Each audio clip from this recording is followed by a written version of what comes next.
Hello, everybody. Welcome again to another episode of Real Talk Now. Yes, yes.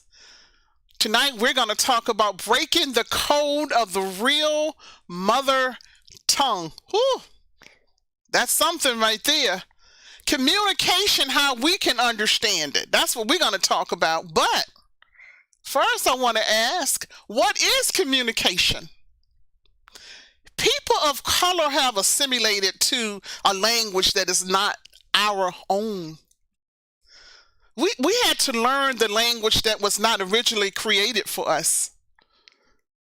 It is no doubt that many are able to communicate well, but does communicating well also mean or also equate to communicating effectively?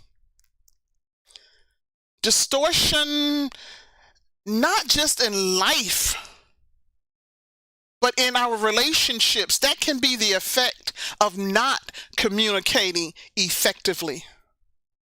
Some of the questions we may want to ask is that, how has ineffective communication affected our lives? What do you think the African American woman, what do you think she needs to do?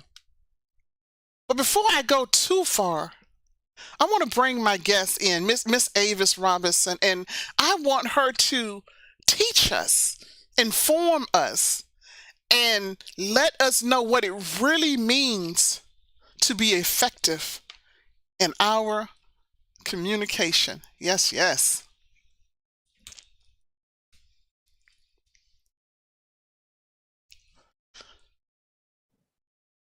All right. Is that my cue? Am That I on cue? that is your cue. Good afternoon. No, it's evening. Good evening. Good evening, everybody. To those of you who have joined us tonight, I want you to know, first of all, how excited I am to be a part of Real Talk Now. For me, I always believe it's better that we become proactive versus being reactive. And so when you have real talk now, it means we get to put the conversations on the table that will help us to be mindset driven, to be proactive. So Rosalind's opened up with just a whole heap of questions about communication and effective communication, and are we really being effective, and talking about cultural communication. I'm going to share a little bit about that tonight. And I want to say, first and foremost, anytime I'm asked to speak in the month of February, I'm always honored because that's our designated month of Black history.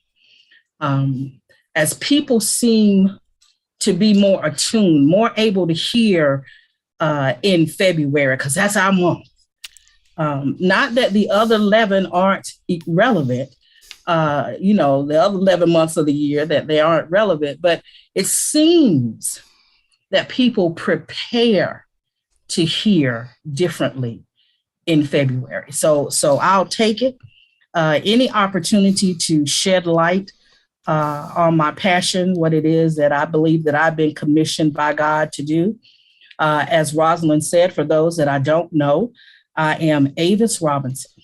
I'm an author. I'm an executive director of a nonprofit. I am a communication strategist.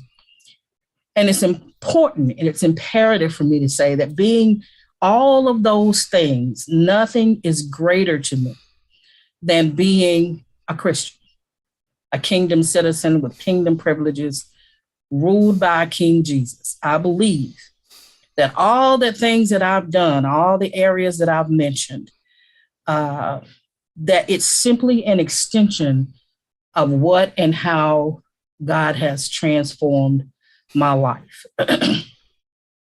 So I want to talk a little bit about how I got on this journey, and then we'll get into the meat of it, if that's okay with you, Rosalind. That is I want to perfectly talk okay. about, I began my communication career in 2016. The ink was still wet on my degree. I have a bachelor's in nonprofit leadership and management, and I have a master's degree in strategic communication and a concentration in crisis management and public relations. I was a non-traditional student, meaning I went to college, started college in my 40s, my late 40s, and I graduated in my 50s. So definitely I went to school at a time where I could hear different. I'm so grateful to God. I don't believe that if I had been the student who went to college immediately after high school, particularly because I hated school, I was not a fan of school. I believe that if I had gone to school right out of high school, I would not have gotten what I got. So timing is everything. And I'm grateful to God that it took me some time to get there. His timing is perfect timing. So when I left college, I hit the ground running, much like we do after we've obeyed the gospel. We are just ignited with fire. We want to tell everybody about it. And when I graduated, I had the same mentality. I got to tell everybody. I need to tell everybody what I learned about communication because it changed me. And I know that it will change everyone else. And much like when you obey the gospel and you go tell everybody else, you hit a brick wall. And it is that people aren't as excited about it as you are. Mm-hmm. Right? And you take a couple hard hits, and before you know it, your zeal, your courage, your excitement begins to wane. And that was starting to happen to me right out of college because, this knowledge was good to me. And certainly everybody want to know it, right? You can't keep it to yourself. So I had to slow my roll and find a place where I could impart this knowledge without it seeming to be so confrontational. And of course, that was a challenge. So I started out at this North Carolina Career Center. I was consulting for a nonprofit program that focused on enhancing careers and job readiness skills for vulnerable populations. And in turn, that position taught me something. I went in to teach them this effective communication. And God, in his infinite wisdom, knew that I would learn something different that would shift how I teach. Mm. So I went in, I jumped in with both feet, trying to make sure that I could teach these great outcomes about being job ready and learning how to fill out, complete resumes and interview well. And as I engaged with more and more students of color, here's what started to happen. I recognized that there was a deficit. I recognized that I had been instructing what to do in XYZ situation.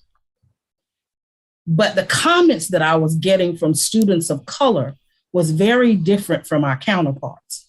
It was almost like the counterparts had more knowledge, even though they were all in the same social economic demographic. Mm. They were all in the same socioeconomic demographic of income, of having a job versus not having a job. But when I spoke with people of color, something was off. So I'm gonna tell you a quick story that really springboarded my getting into communication the way that I am. So I was talking to a gentleman one day about his interviewing skills.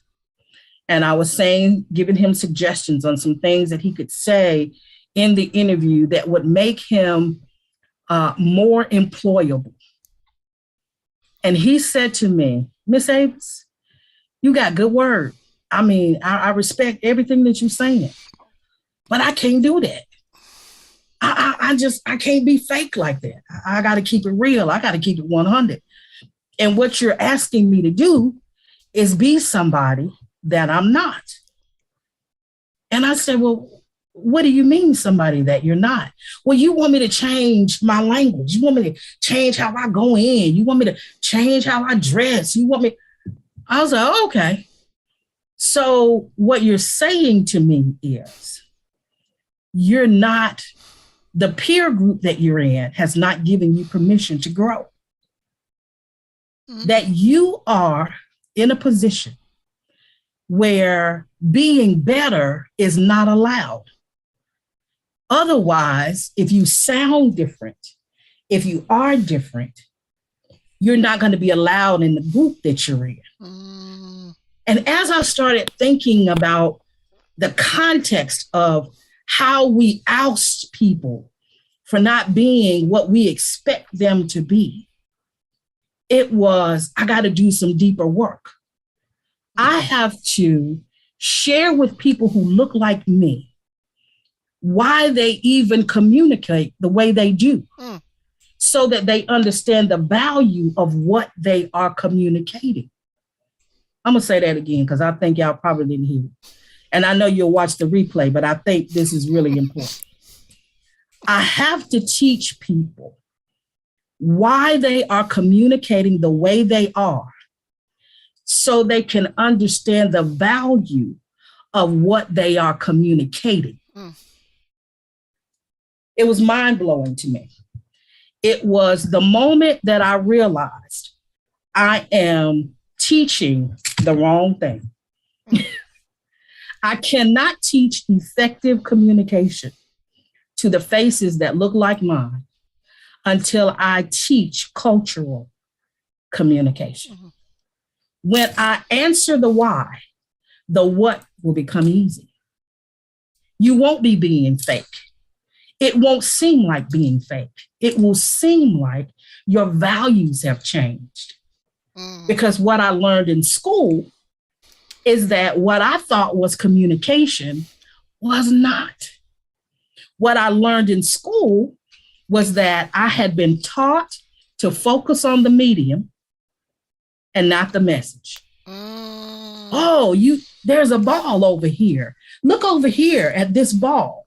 So I was distracted by the medium and I missed the message. What does that mean? We get real caught up in the delivery.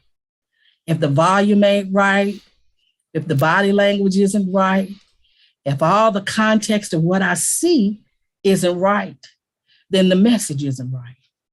And when I finally learned, when I cracked the code, that communication is not talking, that communication is a behavior that gets filtered through your beliefs and values, it was a straight up broken egg. Oh, I got this thing. And so what I want to share tonight is that you can keep it real, you can keep it 100 and still express your values in a different fashion. And for those who can't accept the fact that you've learned the difference between the medium and the message, maybe that's not your circle. And it's time for people of color to mature in their communication. Because what we've been given, the language that we've been assimilated to. I told you I was dropping gems tonight, and I'm going to be quiet in just a minute because Rosalind looked like she want to say something. But what we have assimilated to, listen to me clearly, it is a language that was given to us that was conducive to the master-servant relationship. I'm going to say it again. It was advantageous to the master and the master-servant relationship. Wow. But all of the other relationships that communication enhances, not so much. Because we struggled with how to communicate love. We don't realize the impact of how we see ourselves, how we see others, how we see money, how we see sex. All of that is part of the legacy of what we inherited. So I know somebody going to jump on the bandwagon and say, why we keep talking about slavery? Like we aren't slaves and you weren't a slave. And why do we keep talking about slavery? Well, I want to say, first of all, I am a fan, a follower of Joy DeGruy. She is the author of Post Traumatic Slave Syndrome.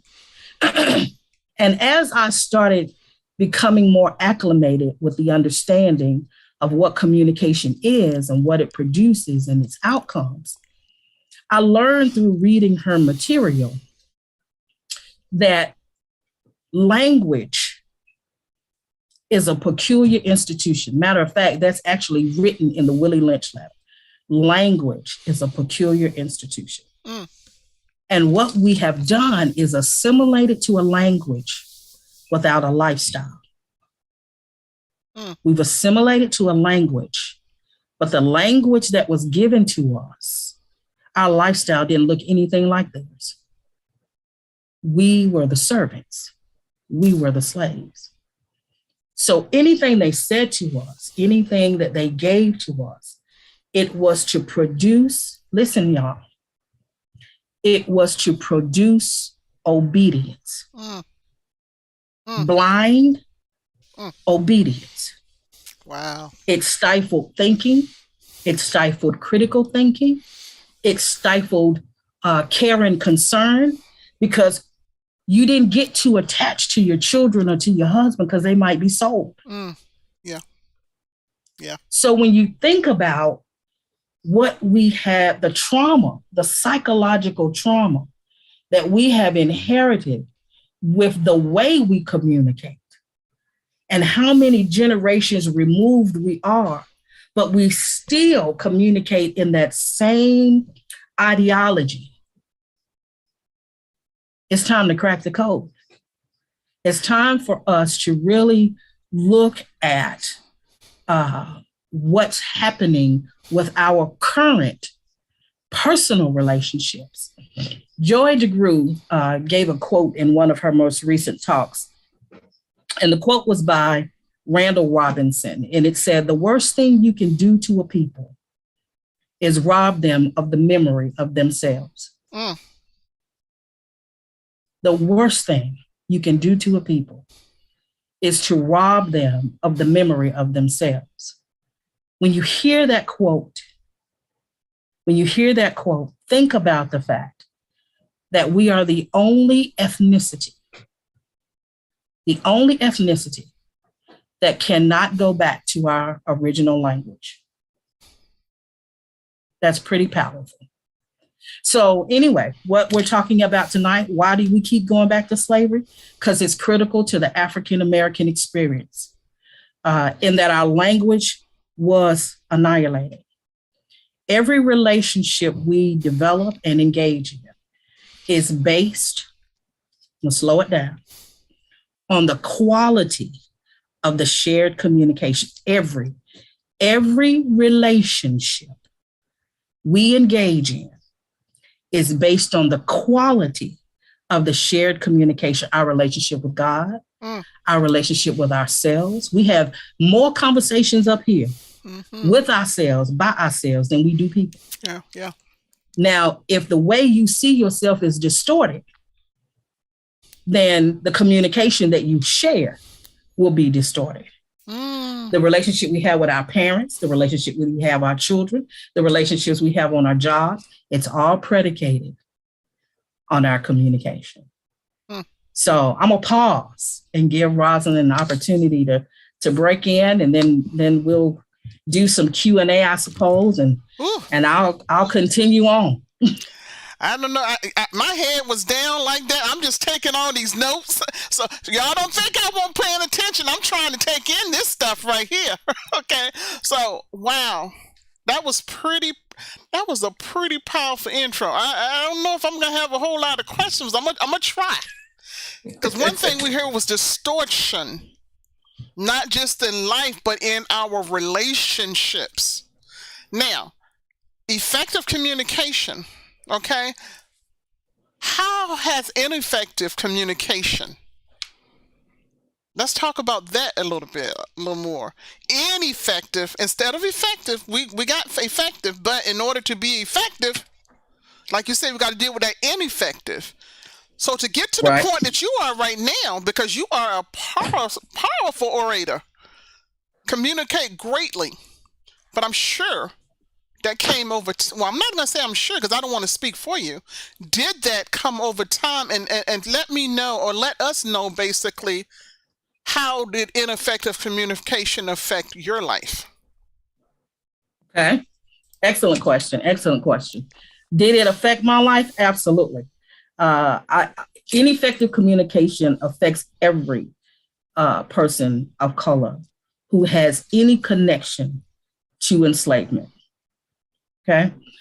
So when I think about ineffective communication and how does it affect us, I'll go back to what I was saying initially with how we see love.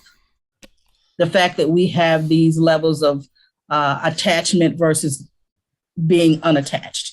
We struggle with how to connect in our most intimate relationships. Uh, when you think about how we were conditioned to communicate very ambiguously, like clarity is the thing that moves you from one stage of communication to the next. Amen. It's how you know that people understand and they get where you really are coming from.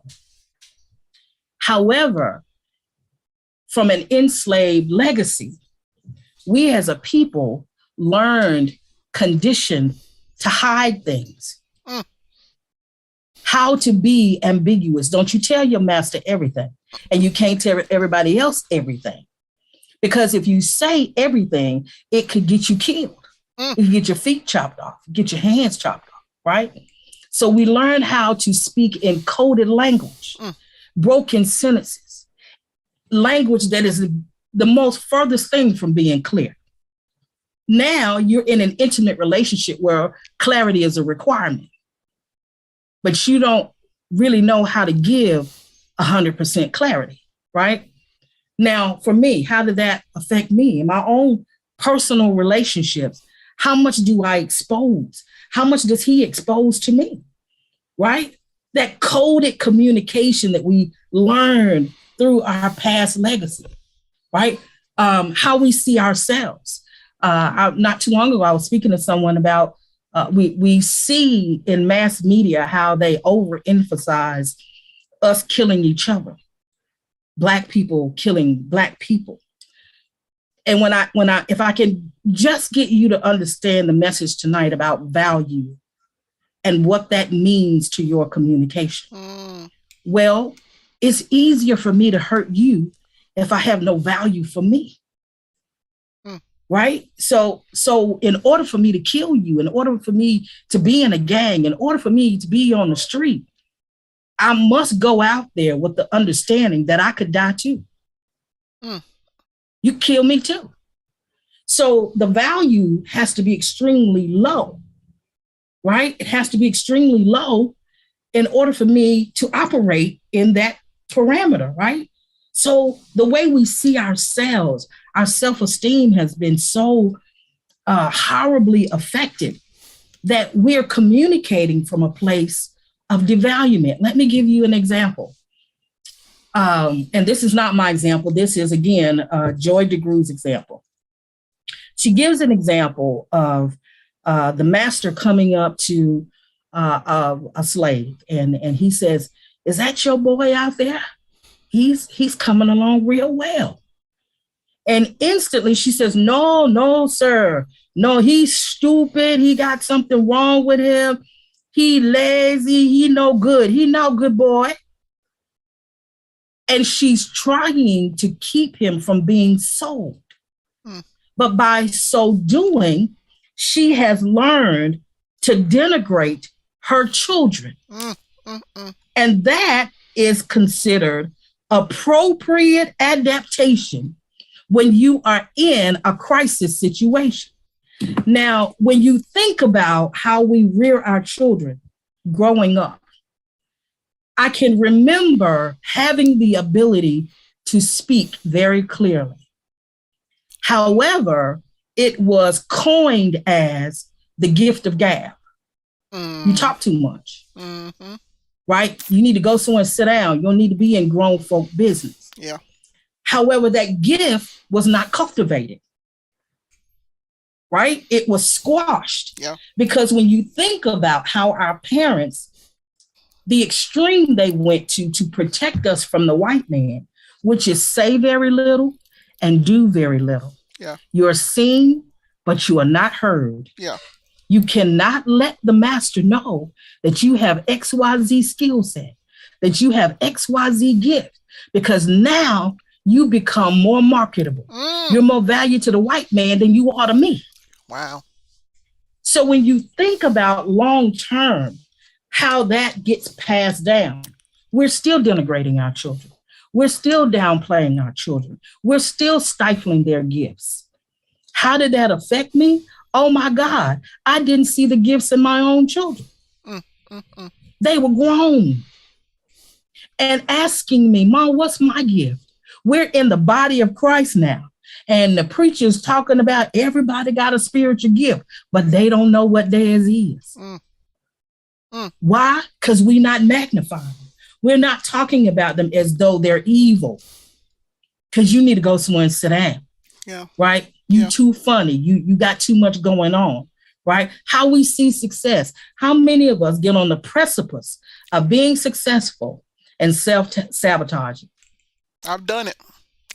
How many of us have the skill set and the ability and the gifts to be entrepreneurs and to create things and build things and grow things, and you'll get right at the door and turn around? Yes. That ain't for me. I ain't supposed to be doing that. Yeah. Oh, if I be successful, that means I got to struggle with money. I'm going to have way too much money. I'm going to have more money than I know what to do with, right? The way we see money, right? When you hear the word nonprofit, we've been conditioned to believe that a nonprofit is broke. You got to always be begging for money. But when you see nonprofits that are run by our counterparts, like United Way and all of these other $1 million nonprofits, nonprofit don't mean broke. It means you take the money that you earn and you put it back into the business. We struggle with that because we want to fundraise to death, because we don't understand the success, the money, how we see God. Y'all know this is new and relevant, right? We have a whole generation that's struggling with the word of God. Is it true? Is the Bible true? Is God real? Or are we just speaking stuff into the universe? I want you to know, not only is this a language issue, but the enemy set us up for the okie doke. Yeah. Way back when. When you think about your life and your struggle, if your stuff happened when you were young, I just believe you were meant to be great. Because when the devil start working on you before you old enough to make a mental decision in your conscious mind about what to do and what not to do, when he takes advantage of you as a child and plants these seeds of negativity, so that by the time you are an adult, you are so damaged that you cannot walk in your purpose, it's time for us to rethink and break the code. It's time for us to understand we got to focus on the beliefs and the values of the message above the medium. We're too bogged down in the delivery, the volume and the body language and the expressions. They matter. They are important, but that's what they poured into us. Yeah. When I ask a class of people, and I ask many classes of people, what is communication? They will say it's talking, it's understanding, it's listening, it's body language, it's verbal, it's nonverbal. They tell you all of that because that's what they've been conditioned to hear. What is it? It is a behavior that I'm filtering through my beliefs and values. Why is that so important? When you and your husband are having a disagreement, and I'm being very mindful not to use the word argument, okay, because that's a word they gave us. I believe we can have a disagreement and we can have a discussion without having an argument. But we think it has to come with high volume and displeasure and ranting and raving and proving our point of view, that's how we see it. When you think about having a discussion, if you hear your spouse clearly, you will hear what they value, what's important. If they hear you clearly, they'll hear what you value. Yeah. Let me give an example. Me and my husband been having the same argument for 30 years about me locking up my car. Why don't you lock your car? That car is a nice car. It's a valuable car. Because he's concerned about somebody breaking in the car, taking things out of the car, right? I grew up rural in a place where we didn't have people breaking in cars. My mama didn't lock her doors, and we didn't lock our house doors, and we didn't lock our windows. And we would wake up and we would have cousins laying on the couch that would visit, right? I'm trying to teach you something about the value. So the value of locking something up was not instilled in me. And it was implicit. She didn't say, we don't lock our doors because people going to come by, right? We don't lock our car doors. She did say this. We don't lock our car doors because it's better for them to open the door and take what they want than to break your window. That's how. That's right. What I got, right? He didn't get that. So when I don't like it, to him, I don't care about the vehicle. To me, it is, well, I like it if they can open the door and get what they want out of it. It's not first thing on my mind. Our disagreement is not with each other per se. It's about the value of it. Yeah. Please tell me you see that, right? Yeah. So if you hear the value in the conversation, it prevents an argument. Wow. Because an argument is about position. Whose position are you going to take? Mine, or I'm going to take yours? And you argue your point until you feel like you won. We want to win. It's not about, okay, you hear me. I grew up different. I grew up rural. So you cover me. You lock my car for me because I don't have that same value that you have. Right. So you cover me in that because it's important to you, but it's not as important to me. That's right. The same situation applies in any kind of argument, any kind of disagreement. It's about value. What we do is we make it personal. And when you make it personal, you cannot find a solution because you're always going to win up here. You always going to win because that's how I see it. That's what it is. So as long as you make it personal, and they know this, they gave this to us. As long as you make it personal for them, as long as you keep them in their feelings, they can't be objective. Wow. I need to keep them revved up. I need to keep them in their emotions because I got a bigger picture. I need cotton picked. Need to feel clean. Right? Wow. How do we keep the other person from making it personal? Great question. You have to express to them what's happening. The person who makes it personal was me 10 years ago. Was you probably 10, 15 years ago. It's the person who doesn't understand the difference between the value and the belief. I'm not saying you're wrong. You follow what I'm saying? We want to be right. Yeah. We want our position to be elevated. Yeah. It's got to be the way I see it. And when you put it in that perspective and you don't show the difference between beliefs and values, it has to be personal. Wow. Because you're trying to tell me what my mama gave me when I was 5, 6, 7, 8 years old. Are you saying to me my mama was wrong because she didn't lock her car? Well, it can't possibly be. My mama was right about everything. Right? Because that's what we're up against. We're up against legacy. We're up against influence. Because what you think you brought to the table, you brought from somebody else. Wow. You didn't get that stuff by yourself. You didn't come to the table with a clean slate and say, you know what I'm thinking? I'm thinking you ought to lock your cars. No, Wow. it's passed down information that gets passed down. Now, I said a word, the difference between implicit and explicit. I want to explain that a little bit further. Mm-hmm. People of color didn't sit down and say, these are our values. We value our vehicles, we value our homes, we value our jobs. They didn't do that. We implicitly saw our families working toward goals.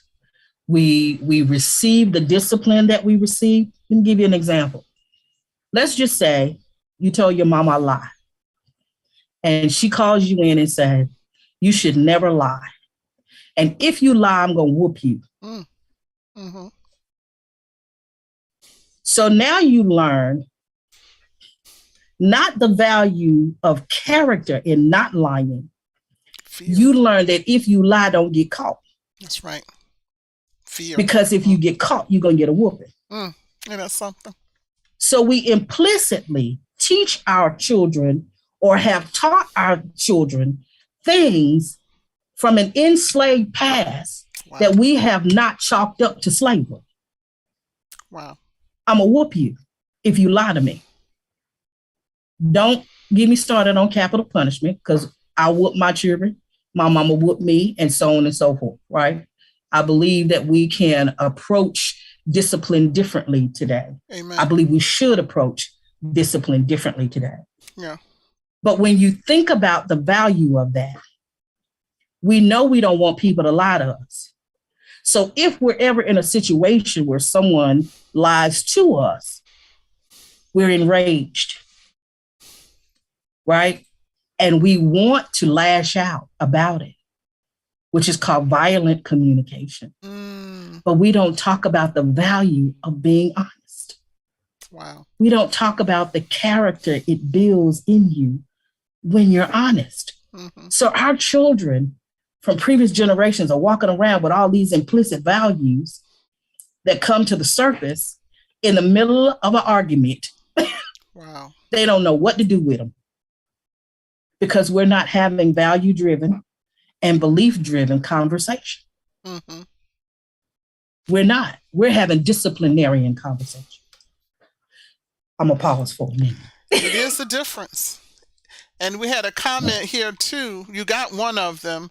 Another one was that, is that why we were taught as girls not to tell our spouses everything and not to be vulnerable? Absolutely. Yeah. Yeah. Absolutely. Absolutely. Absolutely. Yeah. Yeah. And to even ask that question, and it goes to the heart of not just girls, but men too. Yeah. And again, our relationships suffer because of our inability to go beyond the surface. Yeah. We have lots of minute surface conversations. How was your day, honey? How was your job? How's everything going? Everything good? Then when it's time for what I have coined uncomfortable conversations, they're not had very well. Right? when you must move beyond the surface and feel me and understand me and all the background that goes with my decision-making process. That part, right? We don't talk about that. Yeah. We don't talk about the background that goes with my decision-making process, which feels what we're talking. Absolutely, it does. It's in the church. It's all over the church, right? Because we act like once we become Christians, that the foundation influence of how we learn to communicate goes away, and it absolutely does not, unless you're intentional about it. Yeah. Right? I had a conversation a couple of days ago with Rosalind and talking about how we put up walls. But in order to have more intimate relationship with people, we have to put the wall down. We have to say, no.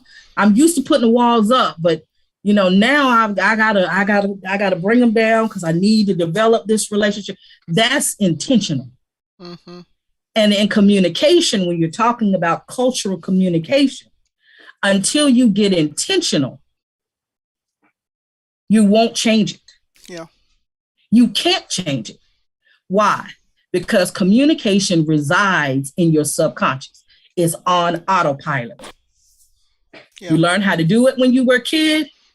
If you articulate well, you know where to put your nouns, your verbs, your prepositions, and so on and so forth. You can string together a mighty fine sentence. Yeah. But that in itself is not communication, Yes. right? Communication is when the connection happens Wow. between you and another individual. And that person understands your beliefs and your values, even if they don't like them. Yeah. I agree. Now, that last part, even if they don't like them. And what we have decided to do is not like people whose beliefs and values don't align with ours. Yeah. That's what we decided we would do. Mm-hmm. So I'm gonna cut you off. You know what they're calling it today is a cancel society, right? I'm gonna cancel you out. I'm gonna unfriend you. I ain't gonna like you. I ain't gonna talk to you. I ain't gonna do none of that. Well, that ain't even a Christian sentiment to counsel folk, right? We're supposed to be trying to save people. How you counseling people you're supposed to be saving? That's a whole nother conversation for a whole nother day, a church day, right? But that's what we're doing. We're counseling people. I don't want to be in your presence. And then we call it, peace. You disturbing my peace. Well, we disturbed Jesus' peace too, because he had to leave heaven to come down here to save us with our wretched selves. But he came. Yeah.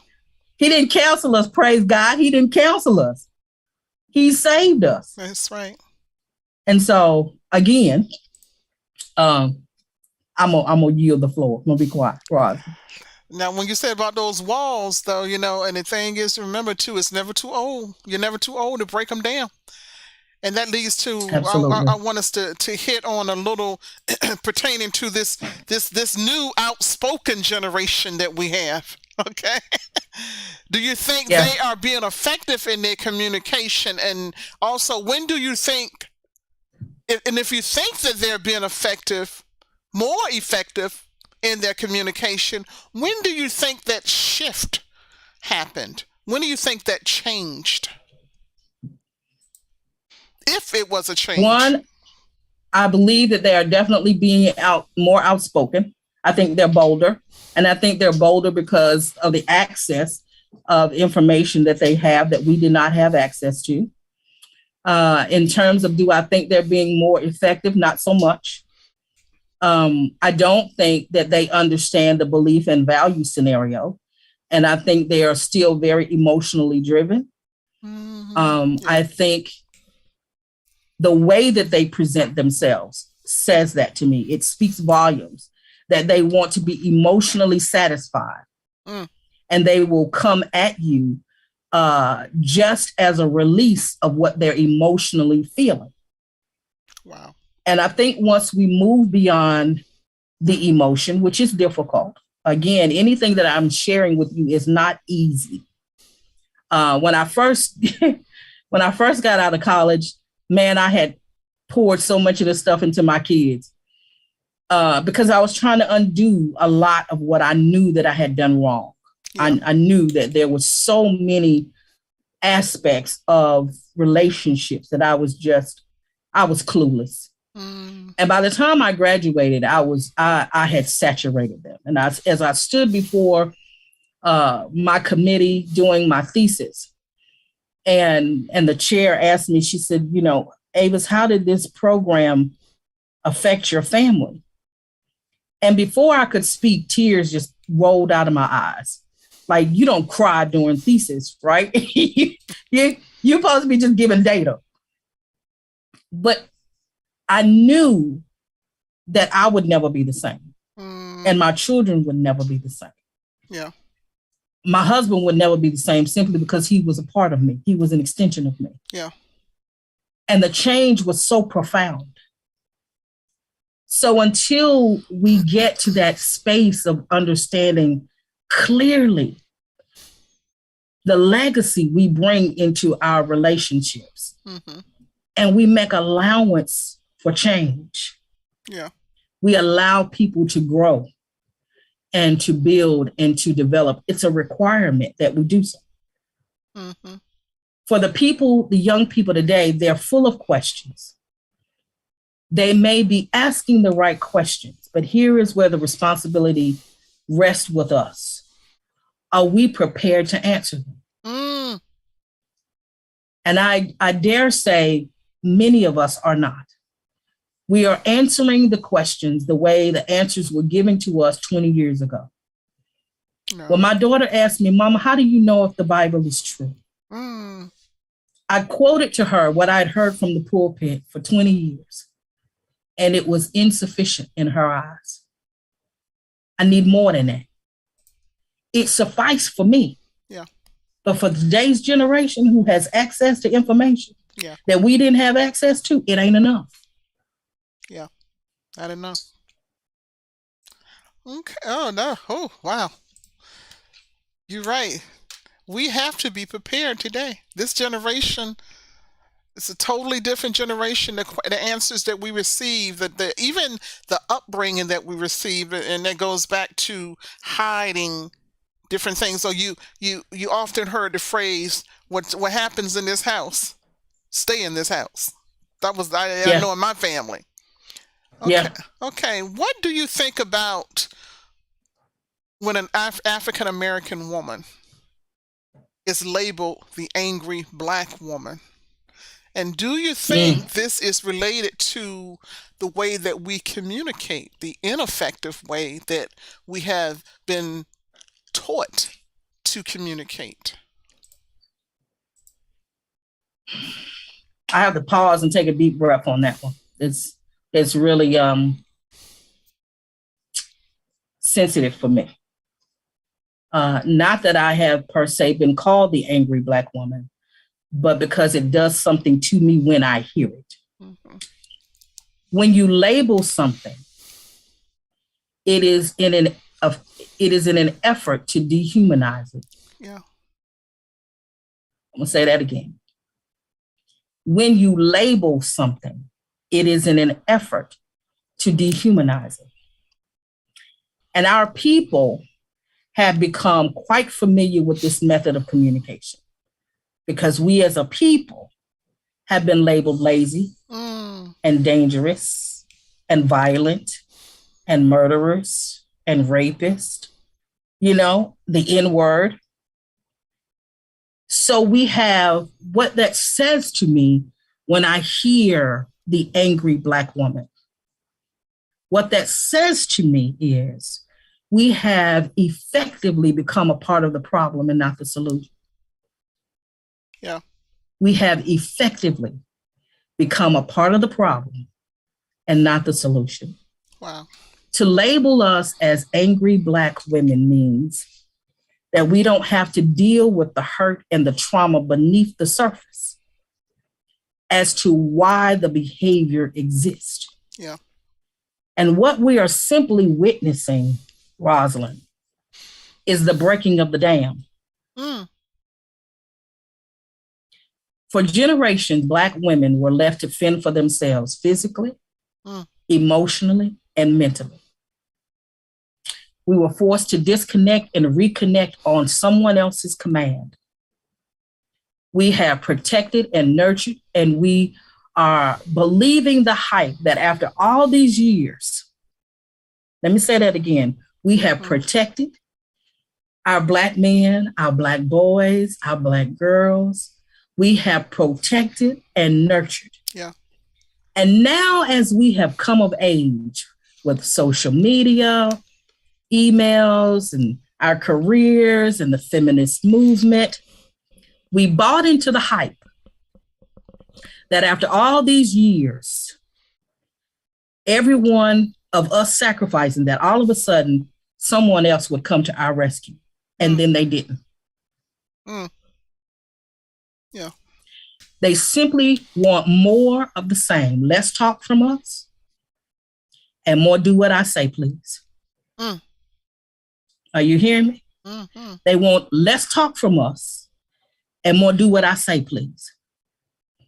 So when I'm angry about the fact that everybody else getting rescued, y'all not gonna rescue me. Mm-hmm. It's my turn to be rescued. Right. Because there were a time you couldn't rescue me. That generations and generations of do what I say, please, while we are now supposed to be engaging in endless self-care, because it's our time, has left us overwhelmed and dazed. Mm. We need no labels. What we need are brothers willing to do the work to help us heal the same hurt that they experienced over 400 years ago. Mm. That's my soapbox. That's my platform. Don't give me no label. Mm-hmm. Help me fix what's wrong. That's right.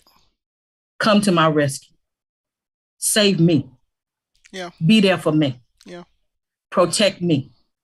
Yeah. That's what I'm looking for. And if we are in a marital relationship, there's no reason that a husband should call a woman, an angry Black woman, and not question why or what he's added to the plate. Mm. Did you make me angry? And if I am angry, are you doing your part? You doing your job correctly? Because I should have no reason to be angry. That's right. That's right. That's my soapbox. Yeah. We have a question is, how do you understand the difference between communication and disrespect? One, this is where that communication and that language is skewed because they told us how to define things, and people of color have learned to define things by context and not by what it really means. So when we think about disrespect and we think about our enslaved past, disrespect was associated with obedience. If you don't do what I tell you to do, you be a disrespectful boy, girl, and you reap the consequences behind it. Well, we brought that into our marital relationships. Because when you look up the word disrespect, it means to honor, to admire highly. It has nothing to do with obedience per se. And if I respect you and you're leading me appropriately, right, you'll have my honor. You'll have all of those things. But we struggling with leadership. That's a whole nother conversation. Call me back for a whole nother day. We're struggling with leadership. So when you think about communication and disrespect, again, they worlds apart. Yeah. We're using disrespect as though what I'm saying to you is disrespectful, right? Okay, so this person is saying from children. Okay, from so I'm gonna finish this on the husband and wife, and then we'll do it from the children perspective. When you're asking me to do something, if I'm saying it to you with what we consider to be a tone of disrespect, it seems to be volatile in a lot of our marriages, which means we have to go back and reassign the correct meaning to what respect is. And when it comes to children, that's no different. As I was saying to you earlier, we would say things to our children like, if you lie to me, I'm gonna whoop you. If you do this, you're gonna get in trouble, et cetera, et cetera, et cetera. The way that the teens and children talk to their parents today, I'm going to use our cultural definition of disrespect. It seems disrespectful because I'm the one in authority, and you shouldn't talk to me in that fashion. But again, I believe one of the missing links, the biggest missing link is we opened up Pandora's box, but we didn't attach the beliefs and the values to it. You know what? We said it's okay for you to be more vocal. We said it's okay, the school systems today, are letting them say what they want to say, and they're getting into the environment with their peers, and their peers that don't necessarily look like us are speaking to their parents in a particular kind of way. We've actually made fun of it across mass media about the difference between how Caucasians raise their children versus how we raise ours. And so some of us got real wise and we decided, well, we gonna give a little leeway. We gonna let our children be a little more vocal, right? But we haven't taught the value of why you should and shouldn't do that. Wow. Right? We haven't taught them. We're not having the right conversations about living your life longer based on the respect that you have for your parents. Wow. We're not having the conversations about our enslaved legacy to show why the value of you being able to tell me something that I could never tell my mama 10 years ago, 20 years ago. Wow. I was a grown woman and there were things I ain't saying in front of my mama. I'm just not doing it. Right? And it was not so much because I valued the parental relationship. It was because of fear. That's different. From a spiritual perspective, God wants us to come to him in a specific kind of way because he loves us. He tells us that we can come to him boldly. That's right. Right? We can talk to God boldly. He's our Father, right? But he's opened that relationship up based on the value of the love that he has for us. And he displayed it. Right? So as we're rearing our children and we're not instilling the values based on the demands or the commands that we're giving to them, and they're so caught up in being free. I'm free to say whatever I want to say now, whether you like it or not. It means it's time to unlearn some stuff. Anything you can learn, you can unlearn. That's right. Takes more time. But it's doable. That's right. And again, it's about how do we converse about that? How do I explicitly convey the value of you not speaking to me in what I consider a disrespectful fashion? How do I convey the value of that to you? Because one day you will have children, hopefully. Yeah.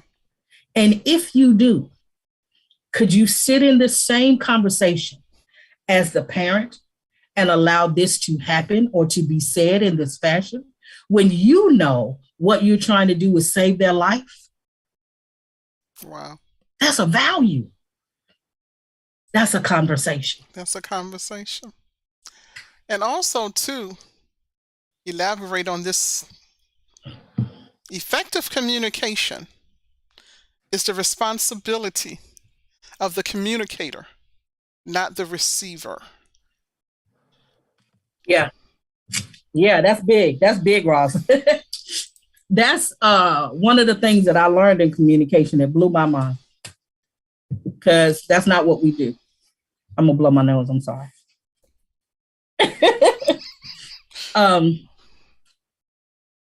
I was conditioned to believe that if you don't understand what it is that I'm saying to you, that you are the problem.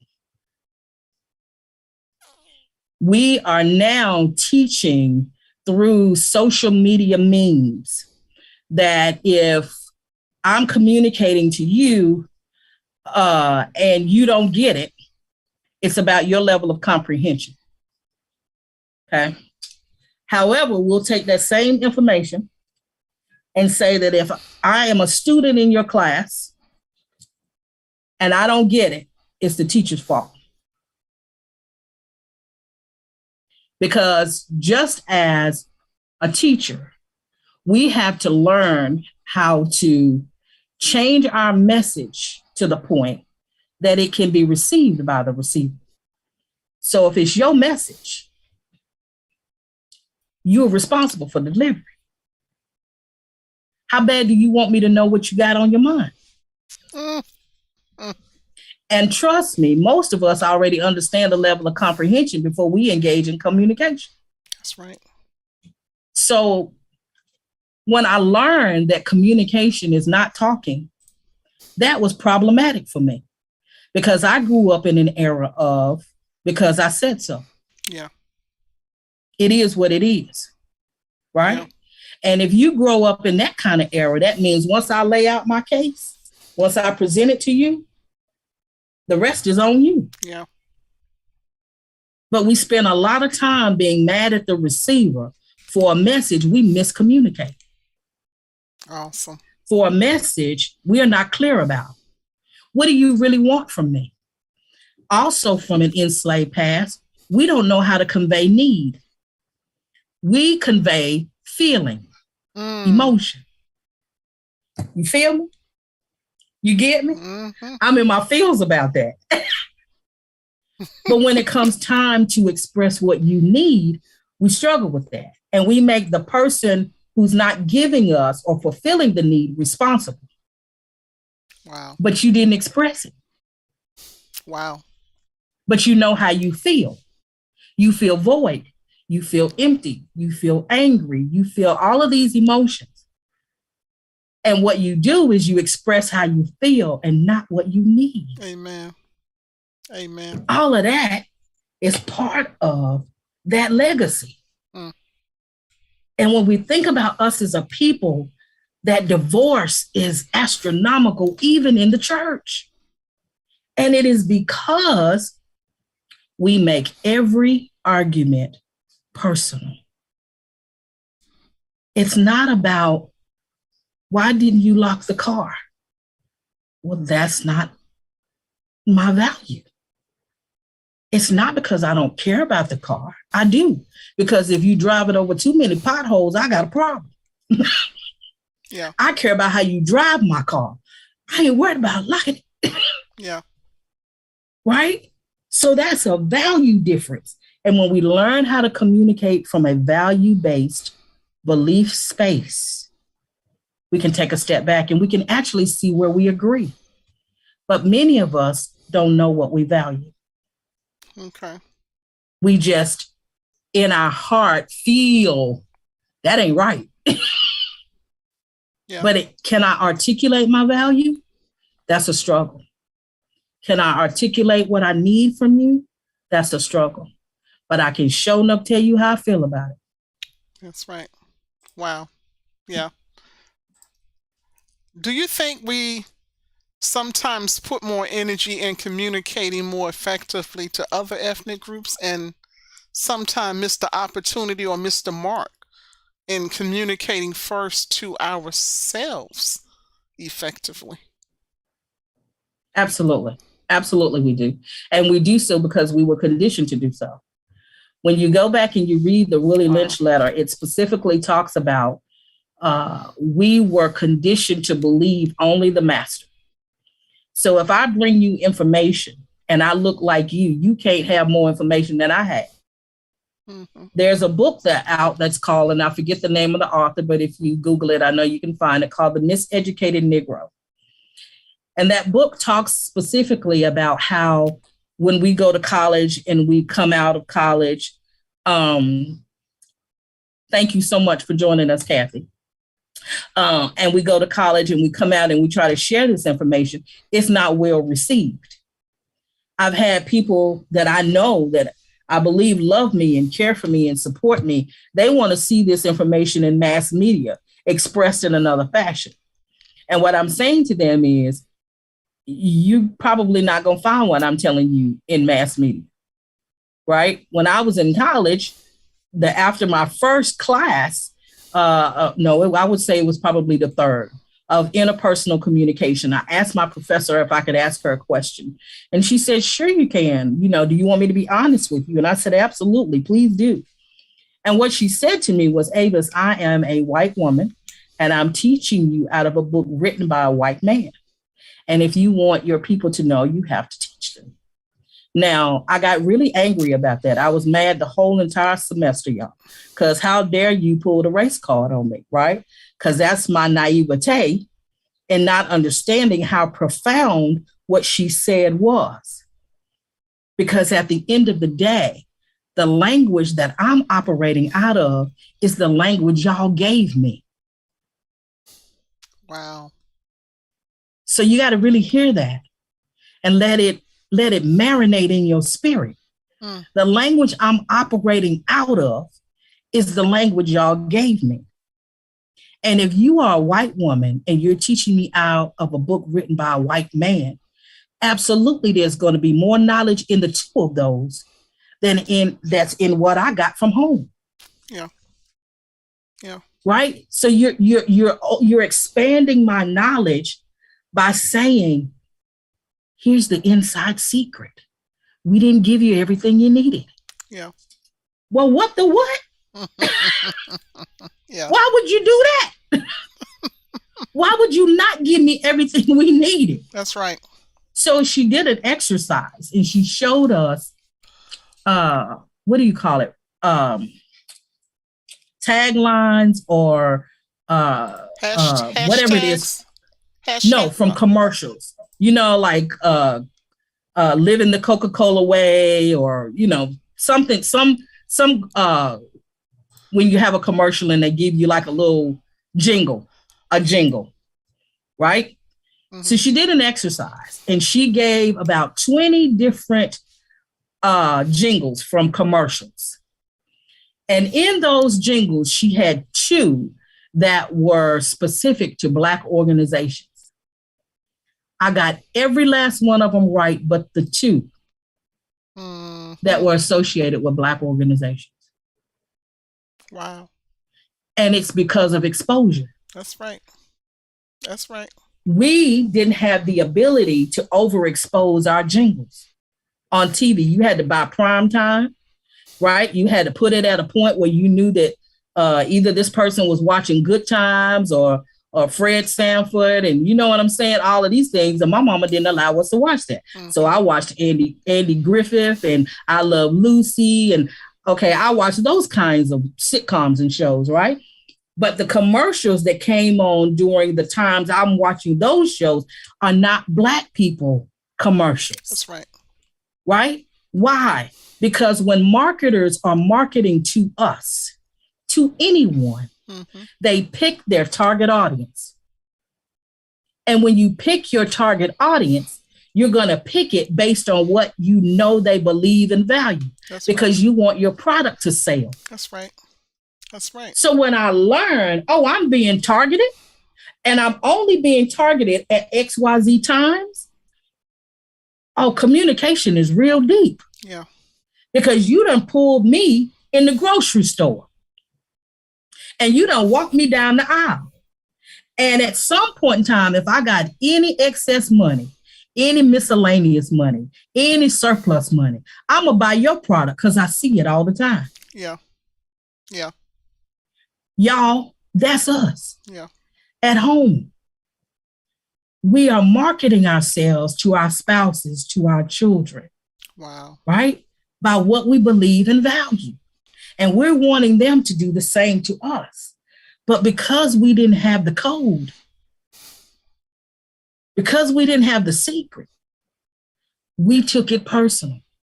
Yeah. How dare you want me to buy a Schick razor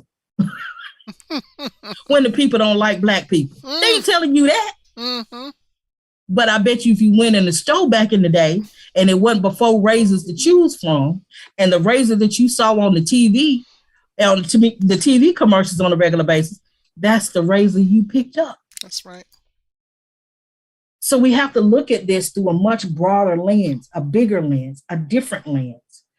That when you move away from the talking element and you really understand that what I'm saying to y'all tonight is, I believe that we have an inherited legacy of language, of a lifestyle we didn't get to enjoy. It was given to us because it was advantageous to the master to keep us in a space of obedience. At the very root of that language is fear and control. If I'm extra mean, if I threaten them, if I whip them, if I beat them, if I denigrate them, if I make them have no value in themselves, if we give them no money, if we give them no access, they will do what we say. That's right. And we have taken that same language and we have misappropriately used it in our intimate relationships, our parental relationships, and our work relationships. And I'm saying you can be better. We can be better. You are allowed not to do that. Yeah. You can change it. Wow. Wow. Girl, you said a whole lot of stuff tonight. And I got this video, so we're going to share it. We're going to blast this for sure because this needs to be heard. How? How can the audience reach you?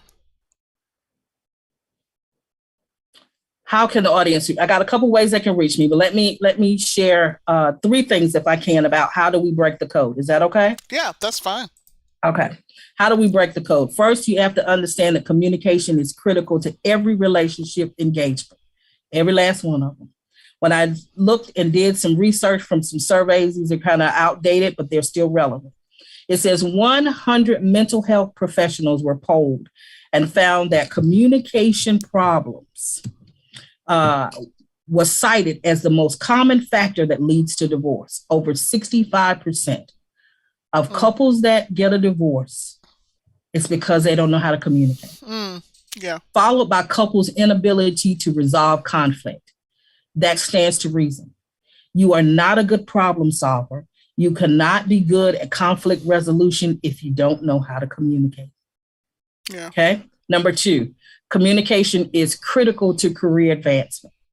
93% of employees consider good communication skills more important than a college graduate's major. Can you communicate at multiple levels with people? Yeah.